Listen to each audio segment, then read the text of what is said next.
You can see that, Yes, I Dr. can. Vishwar? I can. Thank you. So just let me know when I have to do the next slide and I'll do that.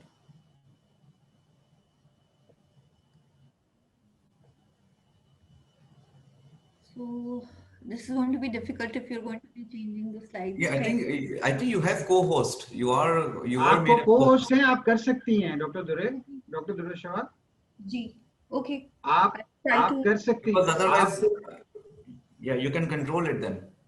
आप control कर सकती हैं, you आप जो को host हैं I'll try to attempt that. मैं कोशिश करती हूँ. आप करें, और नहीं हो रहा तो बताएं.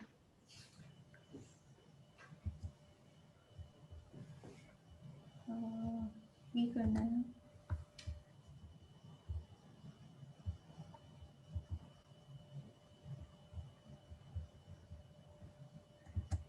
So, डॉक्टर दुर्गेशवर, पहले आप स्लाइड्स नहीं मैं बताता हूँ. It's very simple. आप अपनी स्लाइड्स ओपन कर लें पावर पॉइंट की, ठीक है? तो जैसे अभी आपने स्क्रीन शेयर की थी ना, तो उसमें वो आ रही होगी. And then you just select your power point and make it slide show. आपने अपने डेस्कटॉप पे खोली भी है? जी, एक सेकंड बस. डेस्कटॉप पे खोल लें. जी. And when you see slide share, click slide share and then choose the PowerPoint presentation. Because last time you choose your Chrome or whatever.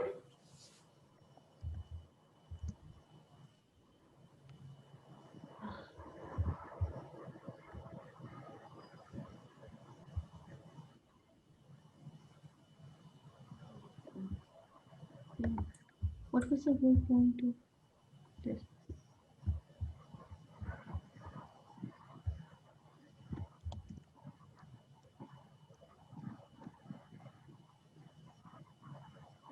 आपने डॉक्टर दुर्गेश्वर आपने अपनी प्रेजेंटेशन ओपन कर ली है? जी, मैं वही कर रही हूँ. मैं ओपन कर रही हूँ. बस 2 मिनट दीजिएगा मुझे. जी जी बिल्कुल बिल्कुल बिल्कुल.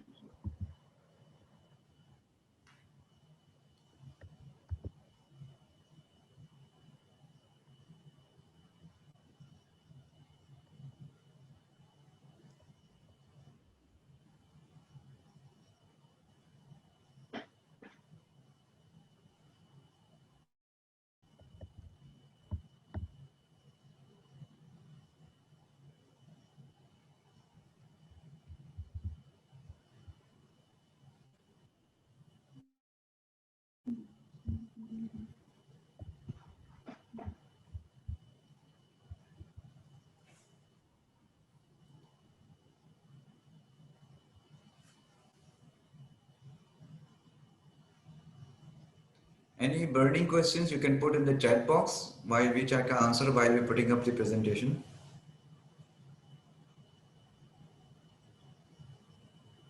चलें डॉक्टर साहब, मेरा एक सवाल है कि अब जैसा आपने इसमें बताया ना कि फिल्टर जो फिल्टर, क्योंकि ये प्योर एक टेक्निकल एक तरह से एस्पेक्ट है जो अमूमन समझ में नहीं आता ना, तो इसको मतलब थोड़ा सा जस्ट फॉर अंडरस्टैंडिंग जिसे कहते हैं ना कि एक बिल्कुल टेक्निकल लैंग्वेज में क्वेश्चन है कि इतना, लेकिन इसको अगर लेमैन के समझाना चाहें, वो कि लेमैन का सवाल है नहीं, लेकिन कैसे उसको मतलब जस्ट फॉर अंडरस्टैंडिंग ये फिल्टर वाली बात.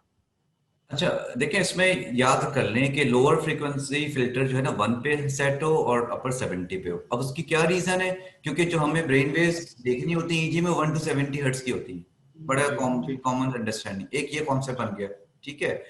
अब जब भी आपको कोई ऐसी चीज नजर आए, आप ईजी पढ़े ना, एक नजर उसको ऊपर से देख लें कि 1 और 70 पे सेट हुआ है कि नहीं. उसके बाद आप ईजी पढ़ लें. इससे ज्यादा आपको नॉर्मल ईजी पढ़ने में समझने की जरूरत नहीं है.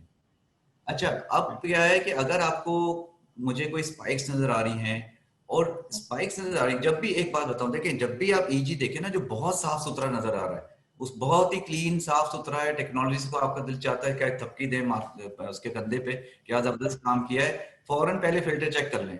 अगर वहां पे हाई फ्रिक्वेंसी फिल्टर 15 पे लगाया हुआ है ना, तो वो टेक्नोलॉजिस्ट जो है ना, वो उसने जो है बहुत अच्छा काम किया. उसने अच्छा काम नहीं किया. उसने क्या किया कि उसने सारी मसल निकाल दी फिल्टर में.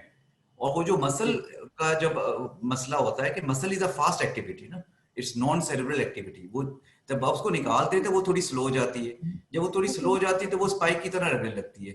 Or honestly speaking, I've seen EEGs reported with interictal spikes and the filter setting was at 15 hertz.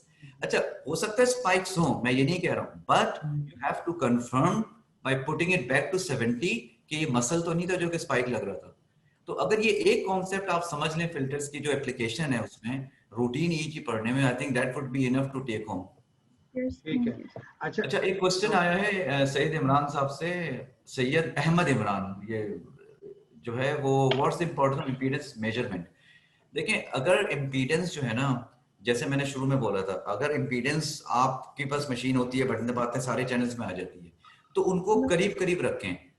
Under 10 ideally हो, अगर कुछ 10 है या कुछ 2 है तो ये बहुत बड़ा डिफरेंस है. तो इंपीडेंस का डिफरेंस भी जो है ना वो 5 से ज्यादा नहीं होना चाहिए. अगर 2 है तो बाकी भी 3-4 के करीब हो, और अगर 10 या 8 है तो बाकी सारे भी 8-10 के करीब हो. उससे क्या होगा, जो मैंने नॉच फिल्टर की डायग्राम दिखाई थी, जो हमारा डिफरेंशियल एम्पलीफायर है ना, वो ये देखता है जो कॉमन लोग आ रहे हैं उनको रोक देता है, जो अलग चीज आ रही है उसको वो डिफरेंशिएट करके दिखा देता है आपको.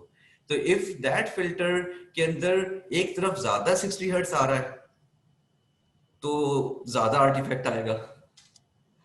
मैं कुछ और मेरे जहन में आ गया है जुमला, मैं बोलना नहीं चाह रहा हूँ ज्यादा से. जब ज्यादा आर्टिफैक्ट आता है तो ज्यादा वो कंटेमिनेशन होती है, तो ज्यादा डिफरेंस में 60 हर्ट्ज आर्टिफैक्ट आता है. तो अगर आपने मिसमैच किया हुआ है उसको, ओके इट्स वर्किंग नाउ.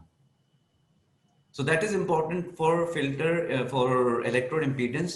जरूर मेजर किया करें, आपकी रिकॉर्डिंग टेक्निकली अच्छी होगी. Okay, over to Dr. Dureshava. Sorry for the delay. So I'll be starting my talk on EEG recording and montages today. So basically, whenever we are talking about EEG recording, we इसको will slide share कर दें तो बड़ी हो जाएगी screen. slide share कर दूं? Sorry slide वो. So basically, I'll be जी. covering the origin of the EEG, the types of electrodes that we commonly use, the electrode placement systems that are considered to be standards, and some of the montages that are well known. We'll also be going through how we record a standard adult EEG. Whenever we're talking about the EEG, we're talking about a recording of the analysis of the electrical fields of the brain. And these are recorded by voltage differences between the electrodes that are placed on the scalp. So the EEG, as we all know, was first measured by Hans Berger in 1929, and it has undergone extreme development since then. Usually the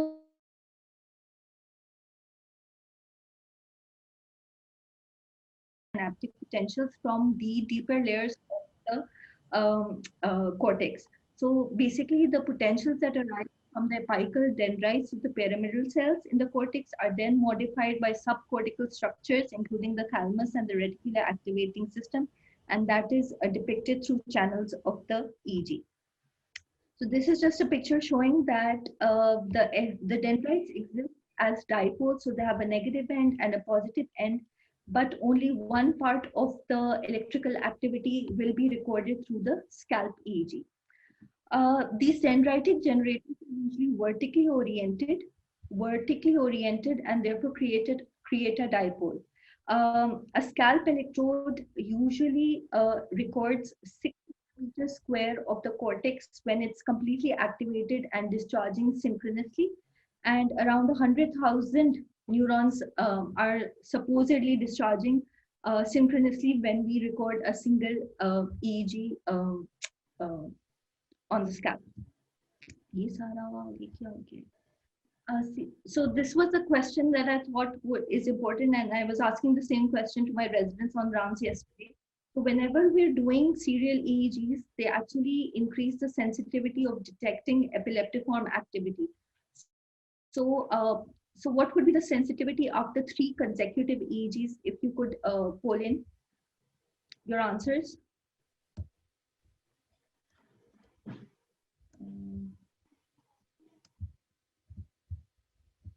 This is working.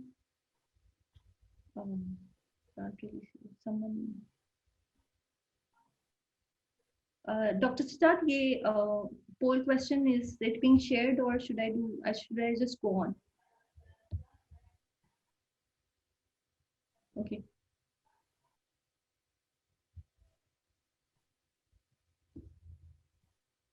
So if you could just answer the first one. कोई है जो कि ये लाइनें डाल रहा है इसके ऊपर प्रेजेंटेशन के ऊपर? ये मोहम्मद कौन है, जरा देखें। अच्छा, देखता हूँ, मैं देखता हूँ।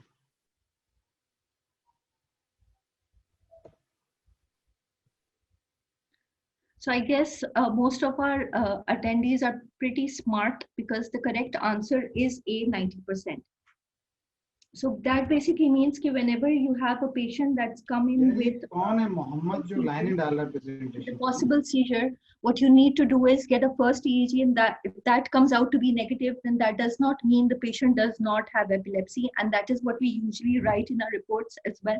A single EEG does not rule out a seizure disorder. So usually electrodes, Dr. Sajjad ne bhi thode se bataye the, a series of small gold, silver or silver chloride discs are symmetrically positioned over the scalp in standard locations. And usually we do a 21 electrode EEG that is considered to be the standard, with 16 channels that are considered to be minimal. Each channel actually displays the potential difference between two electrodes, and that is how a typical picture of any patient undergoing EEG looks like. So depending upon the location, there's a number of electrodes that we can use. The most common one being the scalp electrodes, which look something like this. These are basically either silver chloride or gold, and they're connected to wires which are then connected to the head box for recording. The depth electrodes are usually used for more deeper lesions, and the grid electrodes are usually the ones that are used for electrocorticography. These are basically recorded only if we feel that it's a highly epileptogenic focus and it might be very tiny in nature, and therefore you need more recording electrodes. So the basic two electrode placement systems which are considered to be standard are the 10-20 international system, which includes 21 electrodes, and the 10-10 international system, which is more extensive and comprises of 64 electrodes. The 10-20 system is basically named because from the anatomical landmarks, the electrode that is placed is either 10% or 20% in its space. So usually the nasion and the inion are the anatomical landmarks that are considered, and on the transverse axis, it's usually either the tragus, the mastoid, or the preauricular regions that are considered to be. This is a more practical approach. However, there is a more extensive way to do this as well. The 10-10 system is considered to be a standard as well, but it's not very practical because obviously the number of electrodes that are used are more, due to which the time it take to place them and the number of electrodes that will be needed in the laboratory will be more than usual. So the only basic difference that we need to remember is the standard that is pointing the cursor at the T. Usually this is the T3 region and this is the T4 region. However, with the 10-10 system, these are replaced as T7 and T8. And the usual in the 10-20 system where we place our T5 and T6, these are replaced as P7 and P8. So those are the basic differences. However, as we see, the number of electrodes is more extensive and a smaller abnormality can be picked up. However, practically speaking, it's not very useful. However, in certain conditions, you have to undertake placement of extra electrodes like we do with temporal lobe epilepsies when we put in an extra T1 or T2 electrode. So the standards are that the odd numbers are usually kept on the left and the even ones are kept on the right. And this is the guideline that we follow of the American Clinical Neurophysiology system. The Z, basically the letter Z indicates midline electrodes. However, the other letters that are depicted are due to the underlying cortical regions. So there's F for frontal, C for central, and so forth. A1 and A2 are considered to be standards for the ear electrodes, and sometimes the cheek can be used as an EEG placement location. So colors should never be remembered as standards because there's no set standard of colors that are used everywhere in the world. Every lab has its own pointers, and usually in our lab what we like to do is we usually place the blue ones on the left side and the red ones on the right side, but by no standard is that a way to remember the left and the right sided electrodes.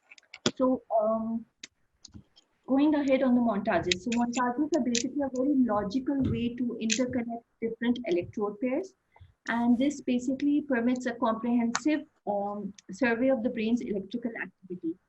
There's different ways to construct montages and use montages. However, they usually are considered to be symmetrical, covering both the hemispheres. So going on to the different types of montages, the most common bipolar is the one that is the bipolar montage, and most of us are comfortable in reading abnormal activity on the bipolar montage. So this basically represents a voltage difference between adjacent electrodes. So you have an input 1 and you have an input 2, and the difference in both these inputs is depicted on the EEG. Bipolar montages are occasionally referred to as differential montages as well. And the most common one that we use is the bipolar longitudinal montage. So if you look at this, the bipolar longitudinal montage, it's also termed to as the double banana montage or run one. And this is the montage that we usually start our recording with.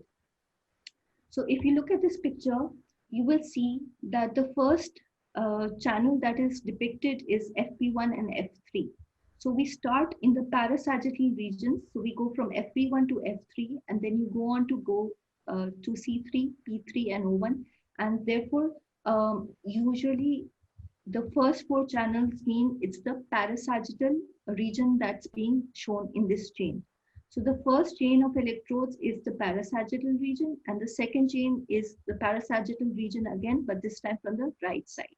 So FP1, F3, C3, P3, O1 are the connectees on the left side, and on the right side, same goes. Then the third chain that we see is from the temporal region, and this time we connect FP1 to F7, F7 to T3, T5 to O1. And therefore, these electrodes depict mostly the temporal region and some part of the inferior frontal region as well. The last pair of electrodes is the central or the midline electrodes, seen as FC, CZ, and PZ. We can also attach extra electrodes depending upon the requirement, the EKG, or they may be an AMG if the patient is having focal jerks or myotonic jerks. Another way to depict the bipolar longitudinal would be going from FP1 to F7 and from F7 to A1, but this is not a standard. It can be used in some ways, but mostly it's this one that we follow with the parasagittals first in place, starting from the left side, then going on to the right side of the parasagittal, and then the temporals are. With the bipolar transverse montage, instead of going from anterior to posterior, the electrodes displayed are in a horizontal axis.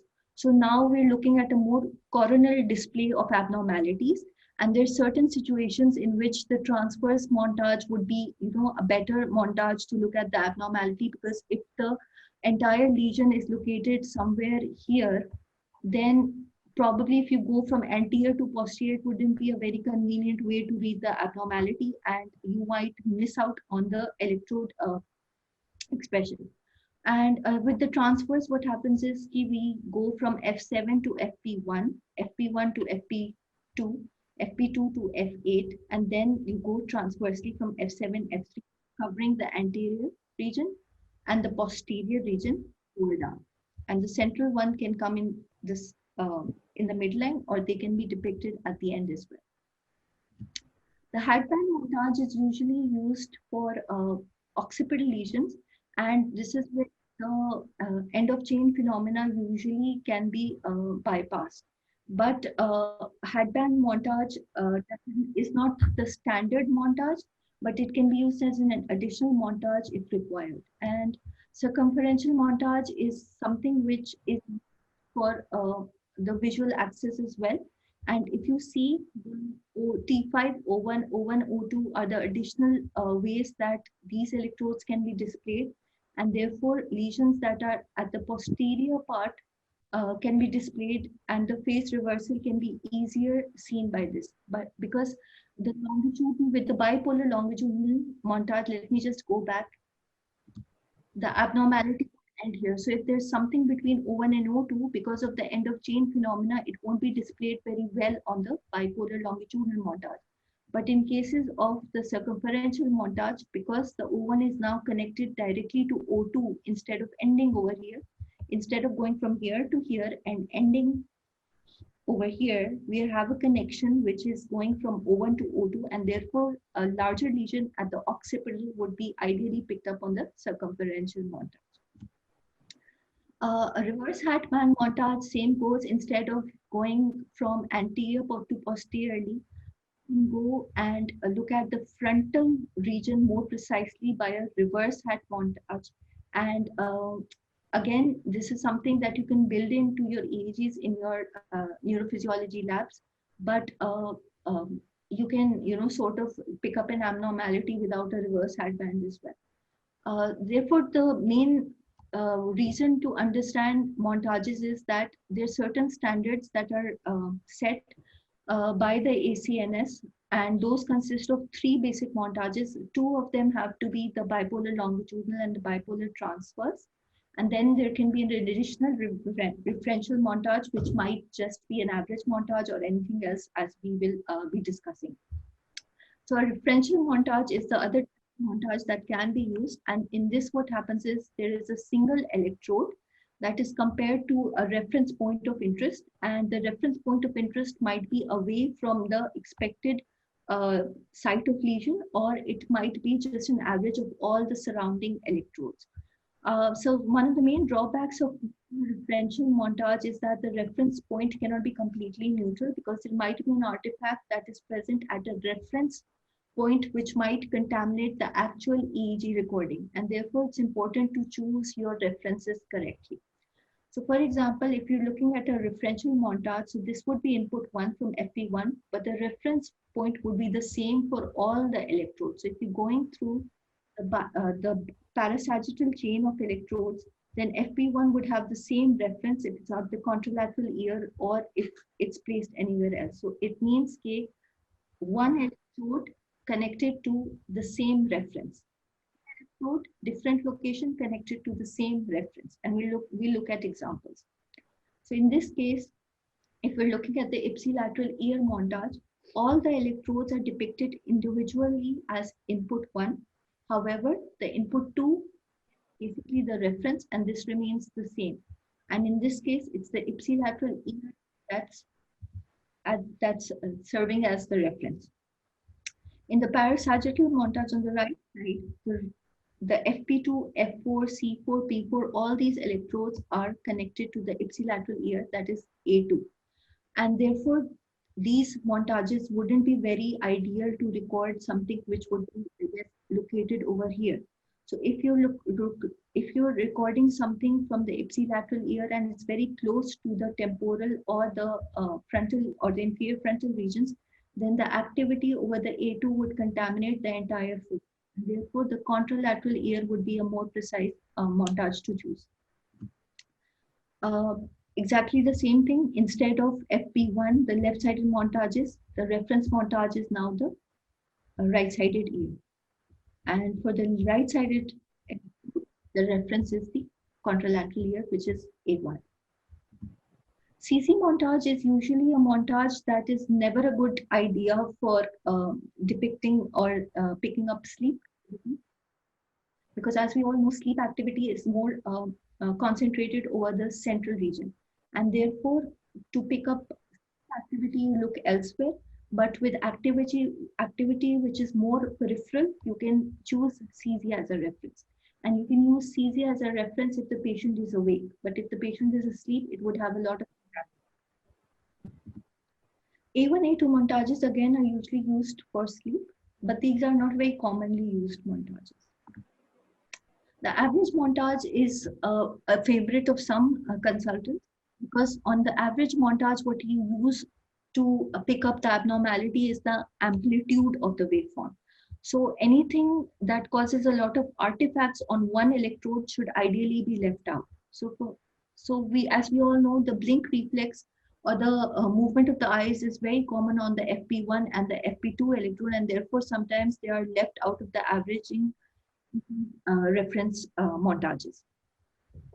And what basically the average montage means is the FP1 is the input one on the first channel. However, all the activity from the rest of the channels is added up and displayed as an average in the second. And therefore, it's very important to pick up the reference correct. This is just a picture from our lab which shows that the standard montages can be chosen and built into your machines to your choice. But usually the standards run 1, run 2, and run 3 are on the top, which is the bipolar longitudinal, the bipolar transverse, and the average montages.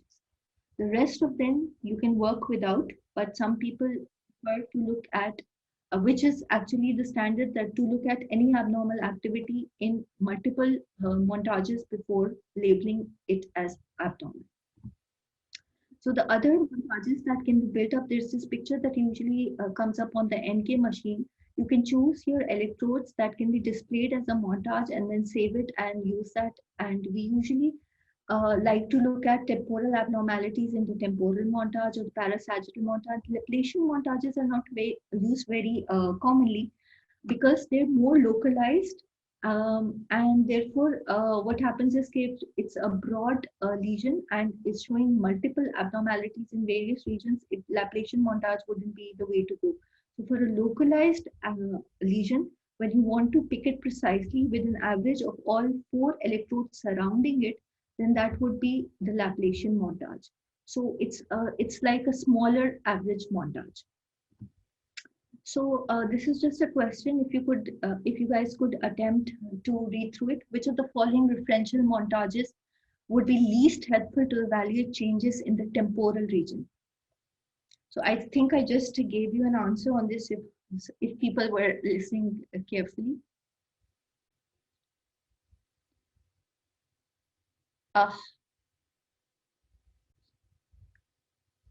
So सबने average montage for some reason use किया.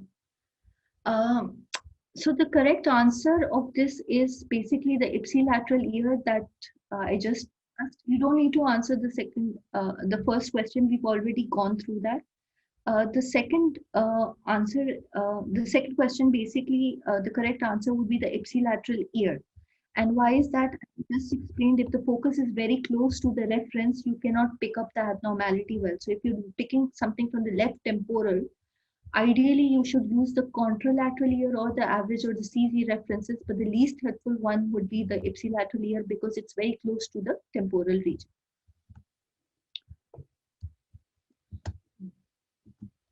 So how do you initiate any EEG? You correctly identify the patient, make sure the study that is done is a correct test for that particular problem. You want to answer certain clinical questions, the reason for the study, the last seizure, if it was there, who's the ordinary clinician, so that if you pick up any abnormalities, you can contact them. You can look at a list of the current medications being used by the patient, or if they were if they had undergone any sort of sedation prior to the test, the technologist that is performing the test, and technical summary of all the activation and the artifacts that are noted throughout. So basically, the major abnormality is picked up by the recording technologist almost 90% of the time. A typical study of the EEG lasts around 30 to 45 minutes, but the 20 minutes of recording is considered to be standard. And there's 2 activating procedures, that is hyperventilation and photic stimulation, that need to be done most definitely, unless there are certain contraindications to it. Sleep recording is important in certain types of epilepsies. However, what you need to do before starting the electrode recording is make sure the impedances are correct. You do a square wave calibration. You put in a 50 microvolt wave pulse and check all the sensitivities and the amplifiers if they are working correctly. You do a biocalibration. This is sometimes optional in digital EEG machines, and then make sure the technologist touches all the electrodes so that they are functioning properly. The montage selection, just like that we went through, is important, and we look at the standard filter settings. The sensitivities usually are set between 5 to 10 microvolts, the standard being 7, but you have to record an EEG at a lower sensitivity if it's a very high voltage activity, or if it's for electrocerebral silence or electrocerebral inactivity in cases of brain death. You can record the EEG at a higher sensitivity of 2 microvolts. The display time, again with practice, you learn how to change the display time so that periodic abnormalities can be seen in a shorter span of time, and that for example, things like SSP, CJD, if you shorten the time period, you look at the periodicity better. And annotations are always important, because sometimes in exams when they give you a paper EEG, an annotation will help you with the diagnosis and the current state. A square wave calibration looks something like this. This is just to give you an idea, and this is usually the first 10 seconds of the EEG recording when we started. The biocalibration comes next. It looks something like this when the patient is actually calibrated in context with the recording that's happening. Activation procedures of photic and hyperventilation are standard, but sometimes you need a sleep-deprived EEG, and usually we record that for a longer amount of time. Certain special stimuli we use for video EEG recordings when we feel that the patient has a seizure in response to a certain stimulus. So it may be sound, it may be a visual stimulus, or it may be a smell. Drug activation used to be, commonly used, but nowadays it's not something that we encourage. The photic stimulation basically consists of a strobe light that is sort of put 30 centimeters away from the eyes of the patient, and it's usually the EEG is conducted in a semi-dark room, and the photic stimulation tends to bring out photosensitive epilepsy. If it's showing an abnormality, you might have to abandon in cases of a photoparoxysmal response before the patient goes into actual seizures. Hyperventilation, again, in context of absence epilepsy, is very important. You usually do it for 3 minutes, and you record hyperventilation or post-hyperventilation for at least 1 minute afterwards as well. And there might be some slowing due to hypocarbia, or there may be certain slowing abnormalities that might be picked up better with hyperventilation. But absence is the standard epilepsy that we always encourage to undergo hyperventilation. Patients who have had recent strokes, undergone severe IC bleeds, or have raised ICPs, are pregnant beyond 24 weeks, or have some physical condition in which they might not do hyperventilation, you can actually note that down, and that is something that should be kept in mind. Usually the termination of the test consists of post-procedure calibration. Documentation is always important. Any event that happened during the test, after the test, the clinical condition needs to be properly documented. And the last thing is you need to make sure the storage and the archive is correct, because sometimes patients with epilepsies need multiple EEGs with time, and over a couple of years or over the next span of years, you might consider tapering of medications, and you might need to look at the prior EEGs, and therefore storage becomes very important. I think this is about it. I try to keep it very basic, and in case you guys have any questions, I'm sure we can deal with them at the end of the talk today. Thank you. Thank you, Dr. Dureshwar.